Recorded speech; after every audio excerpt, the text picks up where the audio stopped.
네, 안녕하십니까. 성경 내 이야기다의 김홍덕입니다. 오늘은 요한일서 21번째 시간입니다. 근데 오늘 제목은 사실 아직 조금 미정이긴 한데, 아는 것과 행하는 것, 이런 말씀으로 요약이 될 수도 있을 것 같습니다. 우리가 이제 지난 시간에 거짓말을 이야기해봤고, 그 이전에 죄에 대해서도 얘기를 했습니다. 사도 요한은 이러한 그 죄와 거짓말에 대해서 계속적으로 얘기를 합니다. 그래서 이제 요한 2장 1절에서부터 6절 사이에는 이런 내용들이 있습니다. 그러니까 하나님을 알고 있다면 그의 계명대로 행할 것이다. 이렇게 이제 말씀을 하고 있죠. 그리고 하나님을 안다고 하면서 그의 계명을 지키지 않으면 이제 거짓말을 하는 것이다. 이렇게 얘기를 하고 있습니다. 그리고 이제 5절에 이런 말씀이 있어요. 누구든지 그의 말씀을 지키는 자는 하나님의 사랑이 참으로 그 속에 온전케 되었나니 이로써 우리가 저 안에 있는 줄을 아노라. 이렇게 얘기하고 있습니다. 그러니까 이거는 이제 어떤 의미냐면 하나님의 말씀을 지키는 자, 그러니까 하나님을 아는 것과 지키는 것이 일치돼서 거짓말하는 사람이 아닌 사람은 그 하나님의 사랑이 참으로 그 속에 온전케 되어 있어서 그것을 인하여서 그 사람 안에 이제 그리스도가 있고, 그러니까 그 사람 안에 그리스도가 있어서 그리스도의 본성으로 났다, 그리스도의 본성이 된 사람이다, 이렇게 되면 그것을 우리가 알 수 있다, 이렇게 말하고 있습니다. 그래서 이러한 말씀을 조금 어떻게 보면 결론에 가까운 말씀이지만 먼저 좀 말씀을 드려보면, 우리 많은 기독교인들이 자기 신앙에 대해서 사실은 거의 확신을 하지 못하고 있어요. 그러니까 확신한다면 믿습니다라고 그렇게 얘기를 안 하겠죠. 그래서 믿습니다 노력하고 이렇게 하는데, 그걸 이제 대표적으로 보여주는 장면이 예를 들면 비유가 적절한지 모르겠습니다만 그래도 내용상은 아주 정확한데, 그 이제 임종을 앞둔 부모님이나 이런 분들한테 자녀들이 와서 어머니 하나님 꼭 붙잡고 있어, 이렇게 얘기를 하는 거예요. 물론 이제 그 마음들은 다 간절해서 하는 말이긴 하지만은 지금 그 임종을 앞둔 상황에서 하나님과의 관계가 틀어진다거나 하나님에 대한 어떤 도리나 믿음을 저버리면 평생의 믿음이 다 수포가 돼서 구원을 못 받을 수도 있다라는 염려들을 사람들이 하고 있다는 증거죠. 그래서 그런 염려를 전혀 하지 않는다면 어떤 그 죽음에 대해서, 죽음을 임박한 사람들에 대해서 지금이라도 뭔가를 해야 된다라든지 네 죽을 때 어떤 하나님에 대한 믿음을 저버리면 안 된다든지 이런 행동을 안 하겠죠. 이런 극단적인 상황이 아니더라도 우리가 이제 그 기독교인들이 하나님한테 기도하는 내용들을 보면 마치 뭔가 지금 원하는 게 있는데 그렇게 안 될까봐 안달난 사람처럼 대부분 기도를 해요. 믿습니다 이렇게 그렇게 기도를 하죠. 그러한 기도의 내용들은 기본적으로 육신에 관한 것이기 때문에 기도로서의 가치도 사실 거의 없지만은 사람들이 하나님을 믿는 것에 대해서 자기 안에 확신이 없다는 증거예요. 내 안에 확실한 증거가 있으면 이제 그렇게 하지를 않죠. 우리가 이 신앙을 떠나서 사람의 일상에서도 자기가 확실하게 가지고 있고 확실하게 인지하고 있는 것에 대해서는 더 이상 거기에 대한 어떤 노력을 한다거나 믿으려고 노력을 한다거나 믿습니다라고 자기를 마음을 다잡는다거나 이런 행동을 하지 않습니다. 예를 들면 남자로 난 사람이 내가 남자인 줄 믿습니다라든지 여자가 될까 노심초사한다든지 이러지를 않죠. 뭐 여자도 마찬가지일 겁니다. 그러한 것들은 어떤 자기 안에 자기 본성이 무엇인지 분명하고 그것을 자기가 확실히 알고 있는 상황이기 때문에 그런 것들에 대해서 믿는다. 믿어야 된다. 죽는 순간이 돼서도 이걸 내가 놓치면 안 된다. 라든지 이러한 염려라든지 믿습니다. 우리 믿음을 잘 지켜야 됩니다. 라든지 뭐 이런 것들을 절대로 생각하지 않아요. 남자가 뭐 내가 남자라는 것을 놓지 않기 위해서 이렇게 얘기 안 해요. 남자답게와 남자로서는 다른 거예요. 그러니까 남자답게 사는 것을 남자답게라는 말이 있는데 뭐 여자도 여자답게라는 말이 있죠. 사람도 사람답게라는 말이 있죠. 그거는 이미 사람, 여자, 남자라는 것에 대한 확신 속에서 출발하는 거예요. 그러니까 그렇기 때문에 그런 말을 하는 거지. 우리도 그리스도인도 마찬가지예요. 자기가 정말 하나님을 알고 하나님을 구원받았다 이렇게 얘기한다면 믿음에 대해서 뭐 믿습니다. 뭐 이런 것들에 대해서 전혀 신경 쓸 일이 없는 거예요. 살다가 내가 지금 죽으면 천국 갈까? 뭐 이런 생각들을 했을 때 이거 어떻게 되지? 이런 생각이 전혀 안 드는 거예요.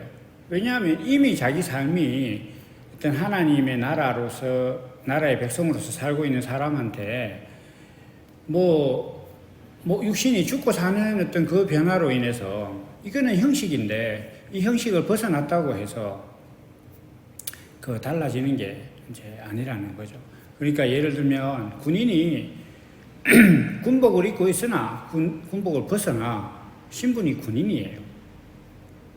그러니까 그리스도로 사는 사람들, 자기 안에 그리스도의 본성이 있는 사람은 군복 같은 자기 육신을 입고 있을 때나 그 육신을 벗었을 때나 똑같이 그리스도인이란 말이에요. 그러니까 이러한 믿음이 확실히 있어야 돼요, 자기 안에.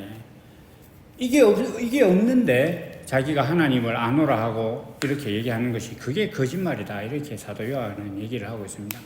사도 요한이 이렇게 말씀하시는데 어떤 그 근거가 되는 건 뭐냐면 이거는 하나님의 말씀은 생명의 세계이기 때문에 생명으로 거듭났다면 그 거듭난 사람은 온전히 그리스도인이라는 것에 대해서는 일말의 의심도 없는 거예요.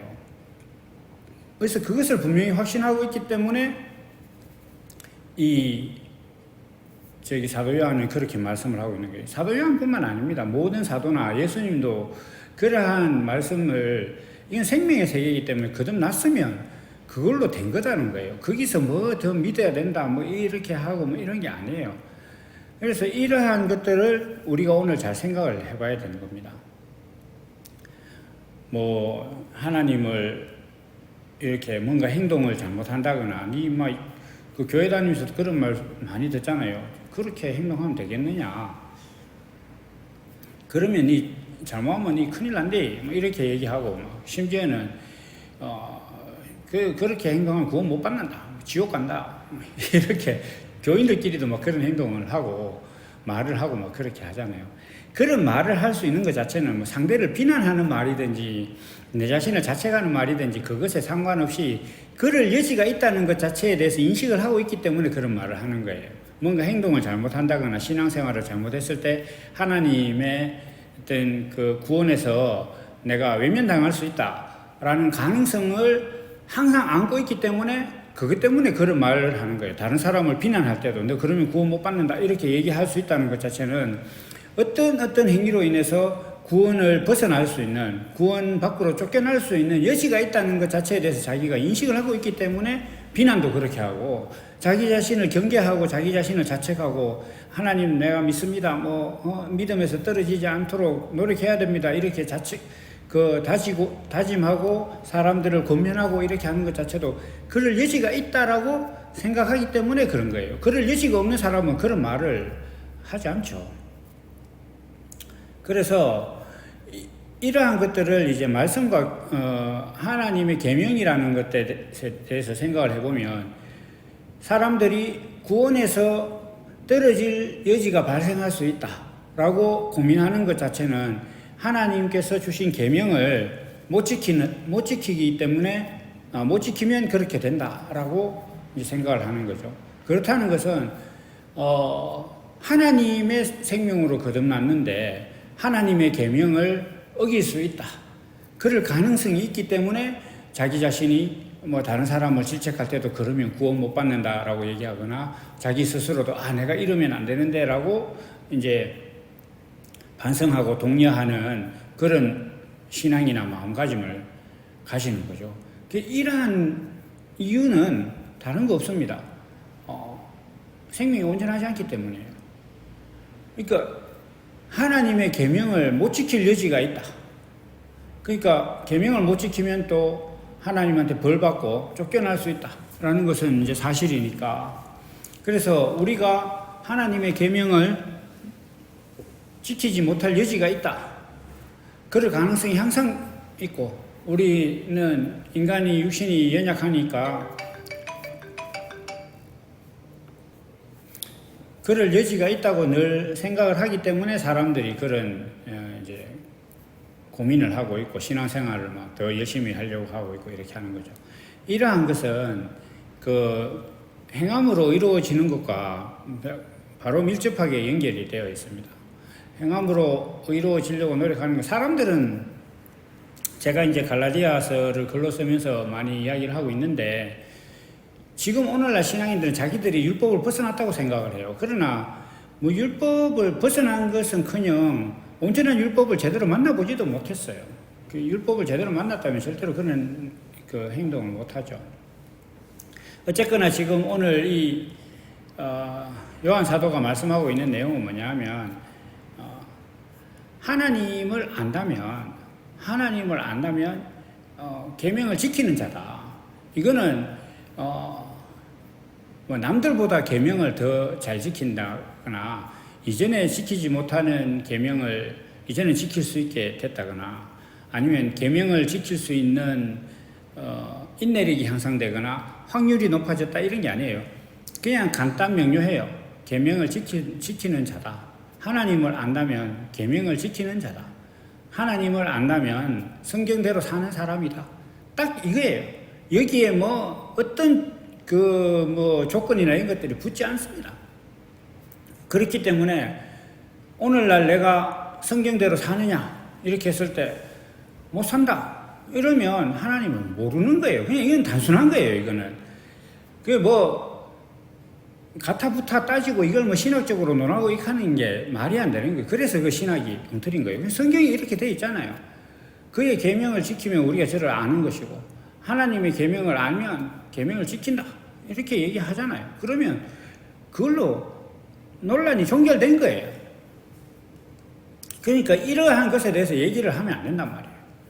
일전에 어떤 뭐 청년들하고 모여 있을 때 그 공부하는 스탠드, 그게 이제 막 처음에 LED 같은 게 나왔을 때 뭐 어떤 조명들을 뭐 몇십만 원짜리 이렇게 보면은 뭐 수능의 영역별로 조명의 불빛이 바뀌고 공부하는데 도움을 준다. 그래서 그런 좋은 것들도 있더라. 이렇게 하니까 그해 뭐 수능을 친 한 여자 학생이죠. 뭐 대학생이 딱 한마디로 이렇게 얘기했어요. 다 소용없다. 수능은 형광등 밑에서 친다. 그걸로 끝난 거예요. 그러면 뭐 공부할 때 들어가고 뭐 이렇게 했는 것보다 수능 칠 때는 다 형광등 밑에서 치는 거예요. 그걸로 이제 그때 그 모든 뭐 LED 뭐 스탠드나 조명에 대한 모든 논란은 종식되고 그냥 한바탕 웃음바다가 되고 끝난 거예요. 그것처럼 여기서도 뭐 예수를 믿으면 성경대로 살 수 있느냐 없느냐 이런 모든 논란은 여기에 하나님을 알면 계명대로 산다고 되어 있잖아요. 그리고 이것에 대해서 어떤 조건을 달거나 이의를 달아서 그렇지 못하고 계명을 못 지킨다 이러면 거짓말 하는 자라고 이야기를 하잖아요. 그러면 여기서 논란이 종식된 거예요. 그러면 우리가 성경대로 사느냐 못 사느냐는 이 말씀을 기준으로 해석을 해야 되는 거예요. 그러니까 하나님을 안다 이렇게 이야기하면 모든 계명을 다 지킨다. 그러면 이게 정상이야. 그럼 이것이 아니라면 어떻게 될 것이냐. 그것에 대해서 자기를 돌아봐야 되는 거예요. 그것을 뭐라고 하느냐. 이 계명대로 다 지킬 수 있다. 하나님을 아는 사람은 계명대로 살 수 있다. 라고 요한 사도는 분명하게 정의를 내려놓고, 그렇지 않다면 거짓말 하는 거고 그게 죄다. 이렇게 얘기를 하는 거예요. 다시 이야기해서 내가 오늘날 성경대로 사는 사람이라고 자기 스스로 확신을 못한다. 내가 성경을 다 지키고 계명대로 사는 사람이다라고 자기 자신을 확신하지 못하고 그것에 대해서 더 노력하고 그렇게 되려고 믿음을 가지려고 한다. 다 거짓말이다 이거예요. 다 죄다는 거예요. 간단 명료하잖아요. 여기 그렇게. 이렇게 지금 우리가 계명을 지키면 이로써 우리가 저를 알고 계명을 지키지 아니하는 자는 거짓말하는 자예요. 진리가 그 속에 있지 않다. 이렇게 분명하게 정리를 해놨으면 그냥 이게 기준이 돼야지. 사람이 연약하니까 더 노력을 해야지 성경적으로 노력하는 것을 하나님께서 어여삐 여기신 그렇게 안 적혔잖아요. 지금 하나님 말씀이 그게 아니잖아요. 그럼 내가 하나님 계명대로 사는 사람이냐 아니냐 그것만 정하면 돼요. 여기에는 1%라도 부족하면 아닌 건 아닌 거예요. 아니다. 그러면 거짓말하는 사람이에요. 내가 교회 열심히 다닌다. 전 재산을 교회에 헌금했다. 아무짝에 소용없는 거예요. 그냥 거짓말하는 자예요. 그건 그냥 죄인이에요. 이게 자기 자신한테서 고백이 안 된다. 그러면 희망이 없는 겁니다. 그렇게 되어 있잖아요, 성경에. 그래서 이러한 것을 기준으로 내 자신을 봤을 때 그게 아니면 지금 내가 죄에 대해서 잘못 알고 있고 하나님의 말씀에 대해서 잘못 알고 있구나. 하나님께서 우리를 만드셨는데 내가 못 지킬 걸 주실 리도 없고 그리고 이것을 안 되는데 이렇게 엄격한 말씀을 주실 리도 없다. 그러면 모든 기준이 여기니까 하나님 말씀이니까 내가 죄에 대해서 거짓말에 대해서 구원에 대해서 하나님을 아는 것에 대해서 하나님의 계명을 지킨다는 것이 무엇인지에 대해서 전혀 모르는 사람이구나 어두움이구나라고 고백이 돼야 돼요. 그게 고백이 안 된다. 그럼 희망 없는 거예요.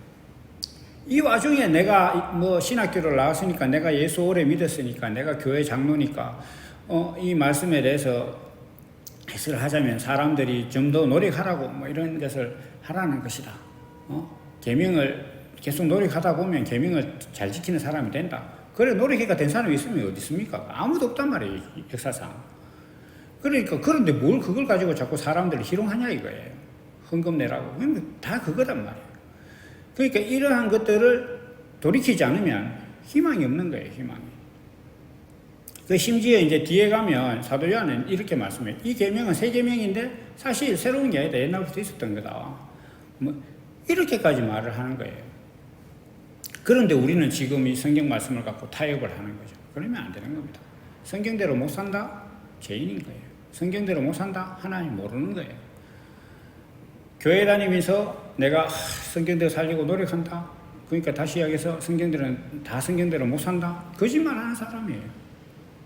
그럼 더 이상 여기 어떤 조건이나 예외사항 없잖아요. 그럼 그게 끝이에요. 그것을 자기 자신이 용납 못한다.